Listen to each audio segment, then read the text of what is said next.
Donc la harpe, c'est un instrument qui fait partie de la grande famille des cordes, et plus précisément de la famille des cordes pincées, puisqu'on va venir attraper les cordes avec ce qu'on appelle le gras du doigt, donc les bouts des doigts, et ce qui va nous permettre du coup d'émettre des sons. On a différentes couleurs sur la harpe pour pouvoir se repérer. Tous les dos sont en rouge, et tous les fa sont en noir ou bleu sur certaines harpes. Et c'est ce qu'on met aux débutants dans un premier temps pour faire en sorte qu'ils se repèrent sur les partitions. Donc 47 cordes, on a la table de résonance ici, et ensuite il ne faut pas oublier surtout les pédales en bas, puisqu'on a donc 7 pédales. La harpe permet de jouer avec n'importe quel instrument. Après, elle se suffit à elle-même, donc on peut aussi très bien jouer seul, et on se repère quand même assez rapidement.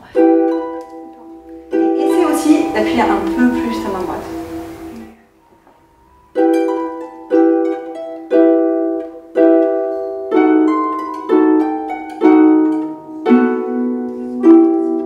Je veux que ce soit le plus ludique possible en fait, pour que l'enfant accroche, aime, prenne du plaisir le plus rapidement possible. Parce que pour moi l'essentiel c'est vraiment ça. Donc j'ai commencé la harpe à 6 ans et ça fait 8 ans que j'en joue ici. En fait, de jouer cet instrument, ça me permet de s'évader un peu, parce qu'on se concentre sur autre chose et vraiment on pense plus à rien. On se concentre sur les doigtés, sur les notes, aux pédales. Au début c'était compliqué, mais maintenant on commence à jouer de jolis morceaux, donc ça me plaît de plus en plus.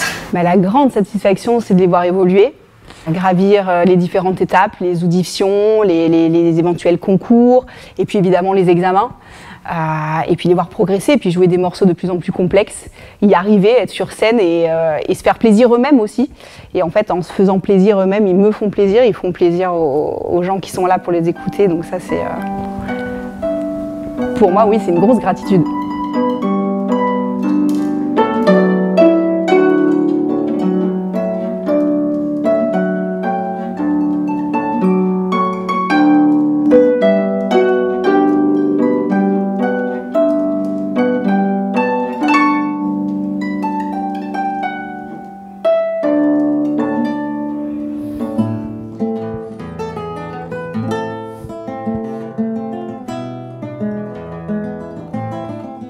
La guitare est un instrument à cordes pincées. C'est un instrument en bois.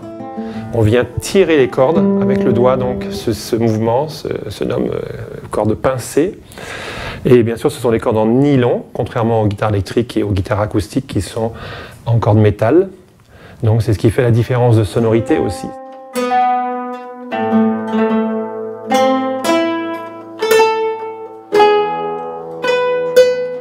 Je propose aux enfants de commencer vers l'âge de 7 ans. Moi, je suis un petit peu la méthode que moi j'ai appris quand j'étais jeune, c'est-à-dire la guitare telle qu'elle est enseignée depuis plusieurs siècles, même s'il y a une évolution de l'instrument au fur et à mesure des siècles, puisque la guitare était plus petite avant, dans les siècles précédents. Cette forme de guitare date de 1860, avec le fameux luthier Torres, voilà, qui a donc agrandi la guitare et qui nous a donné une guitare qui est un peu plus puissante que les guitares antérieures.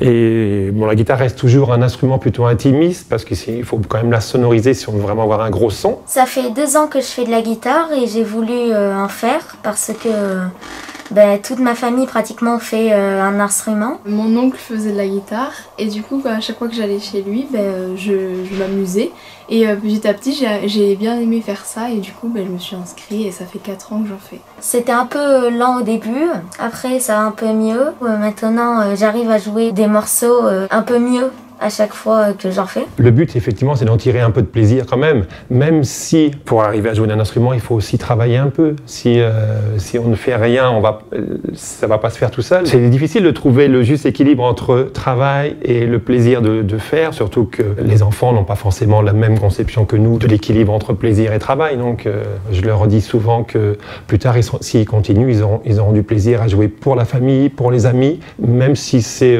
tout à fait en tant qu'amateur. Il n'y a pas de souci. On n'a pas de notion ici, à cet âge-là, de professionnalisme, ça, pas du tout.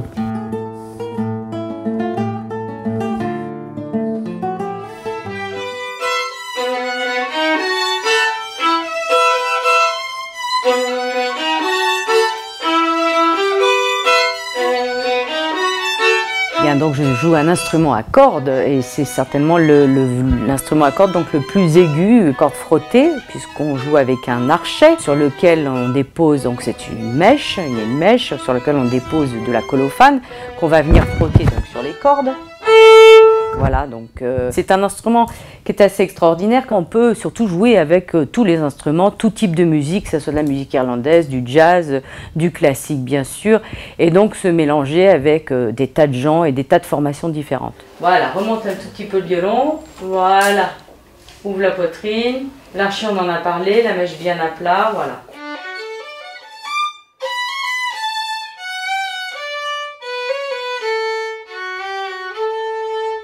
Évidemment, il y a des instruments de toutes les tailles, donc il y a des tout petits instruments qui sont pour les bébés. Et donc, on va leur apprendre assez rapidement à prendre contact avec cet instrument. Il y a des petits exercices pour ça, pour s'approprier l'instrument progressivement. Et ça va dépendre évidemment de l'évolution personnelle de l'enfant, parce qu'ils ne vont pas tous forcément à la même vitesse.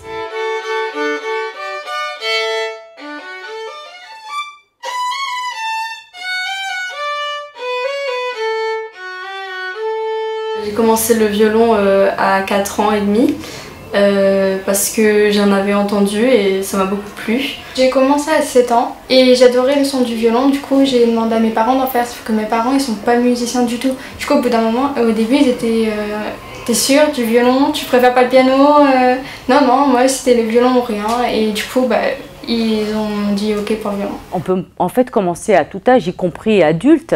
La seule difficulté quand on est adulte, c'est qu'on est souvent un petit peu moins souple.